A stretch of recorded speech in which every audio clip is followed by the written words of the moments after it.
Hello दोस्तों, कैसे हो दोस्तों। आज के इस वीडियो के अंदर हम बात करने वाले हैं MS SQL सर्वर में इफ एल्स कंडीशन को यूज करना, मतलब कैश एक्सप्रेशन को यूज कैसे करते हैं। तो दोस्तों, ये द कैश एक्सप्रेशन क्या होता है। The case expression goes through condition and return a value when the first condition is met. ये क्या करता है, जैसे हम इफ और एल्स का स्टेटमेंट काम करते हैं। मैं कहता हूं कि यदि ये कंडीशन पूरी हो तो ये आ जाए, अदरवाइज ये कंडीशन पूरी नहीं है एल्स तो मेरी ये आ जाए। So once a condition is true it will stop reading return the result. जब हमारी कंडीशन एक पूरी हो जाएगी तो ये रिजल्ट देना बंद कर देगा। If no condition are true it return the value the else clause. और यदि हमारी कंडीशन कुछ पूरी नहीं होती तो एल्स के बाद जो भी कंडीशन लिखी है वही रिजल्ट देगा। जैसे केस का एक सिंटेक्स है, तो क्या होता है केस व्हेन एक कंडीशन मैंने लिखी कि यदि m बराबर है ना, यदि किसी कोष्टक में m है तो उसका मतलब मेल आ जाए, f है तो उसको फीमेल आ जाए, और कुछ नहीं है तो अदर आ जाए। ठीक है, तो इसके ऊपर चलते हैं। जैसे मान लो मेरे पास ओके, मैं दिखाता हूँ आपको। एक टेबल खोल लेते हैं, एम्प्लॉय सीट।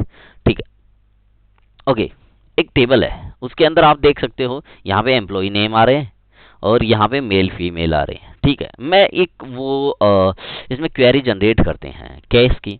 तो उस केस की क्वेरी कैसे स्टार्ट होती है, सिलेक्ट।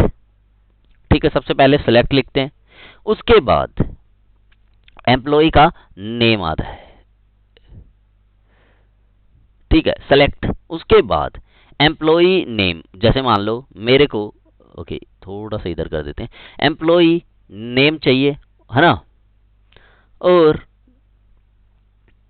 ठीक है, एम्प्लॉय नेम ले लिया मैंने। टेबल जब भी हम लिखते हैं तो क्या करते हैं, select star from employee seat है ना। तो जैसे मैं आपको दिखाता हूं, जैसे हम टेबल लिखते हैं तो क्या लिखते हैं, ओके दिस, हम यही लिखते हैं सिलेक्ट एम्प्लॉय नेम। मेरे को एक कॉलम को सिलेक्ट करना होता है, मैं लिखता हूँ employee name from employee sheet, और इसके बाद एग्जीक्यूट करते हैं। जैसे ही एग्जीक्यूट करते हैं तो ओके, ठीक है, फ्रॉम एम्प्लॉय सीट, तो मैंने यहाँ पे कॉलम लगा रखा है तो इस कॉलम को हटा देते हैं, एग्जीक्यूट। ठीक है, तो मेरे क्या है, जितने भी एम्प्लॉय के नाम है वो यहाँ पे आ जाते हैं। ठीक है, अब मेरे को केस स्टेटमेंट यूज करना है तो मैं क्या करूँगा, यहाँ से कोमा लगाऊंगा, फिर उसके बाद ही दूसरा कॉलम यूज करते हैं केस। ठीक है, और मेरे को उस पे क्या बोलते हैं, केस स्टेटमेंट किस पे लगाना है, तो यहाँ पे हम MF कॉलम पे लगाने वाले हैं। ये MF कॉलम है, इस पे हम लगाने वाले हैं कि मेल और फीमेल।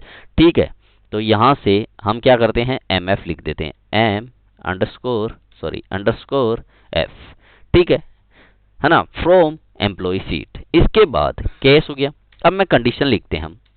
ठीक है, तो व्हेन, यदि मैं कहता हूं MF बराबर यहाँ पे M है ना, तो इसकी जगह क्या आ जाए, देन रिजल्ट में मेरा क्या आ जाए, मेल आ जाए। ठीक है, ओके ओके, और मैं लिखता हूं व्हेन F है देन मेरा रिजल्ट में फीमेल आ जाए। ठीक है, और तीसरा लिखता हूं मैं एल्स, यदि कुछ नहीं है, सॉरी, कुछ ना मेल है ना फीमेल है, तो मेरा कॉलम में क्या आ जाए, अदर आ जाए। ठीक है, ठीक है, और उसके बाद एंड से हम केस को बंद करते हैं, एंड, तो यहां से बंद हो गया। उसके बाद नीचे, और ये सारा डेटा कहां से आना चाहिए, एम्प्लॉय सीट से आना चाहिए। तो मैं इसको रन करते हैं हम। जैसे ही रन करते हैं ओके, तो इसको थोड़ा छोटा कर लेते हैं यहाँ टच में, जिससे आपको थोड़ा सा और नीचे कर ले। ठीक है, ठीक है, तो यहाँ पे आप देख सकते हो जहाँ पे M था वहां पे मेल आ गया, मेल आ गया, सीता की जगह फीमेल, फीमेल मेल फीमेल। यहाँ से ये कंडीशन लग के यहाँ पे डेटा मिल गया है। तो हम इससे क्या समझे कि ये एक कंडीशन है। जब ये कंडीशन पूरी हुई कि हाँ m बराबर है, m डेटा है और m बराबर है, तो क्या मेल आ जाना चाहिए, तो मेल आ गया। f बराबर यहाँ पे फीमेल आ जाना, तो फीमेल। कुछ नहीं होता तो यहाँ अदर आ जाता है ना, या जेंडर नहीं होता तो कुछ भी आ जाता। और एंड से हम कंडीशन को बंद कर देते हैं और किस फील्ड से डेटा लेना वो फ्रॉम से हम लेते ही हैं, आपको पता है। सो आई होप आपको वीडियो समझ आया होगा। कैसा लगा वीडियो? वीडियो अच्छा लगा है तो वीडियो को लाइक करें, शेयर करें और अभी तक चैनल सब्सक्राइब नहीं किया है तो सब्सक्राइब कर ले और बेल आइकन भी दबा दे। थैंक यू दोस्तों।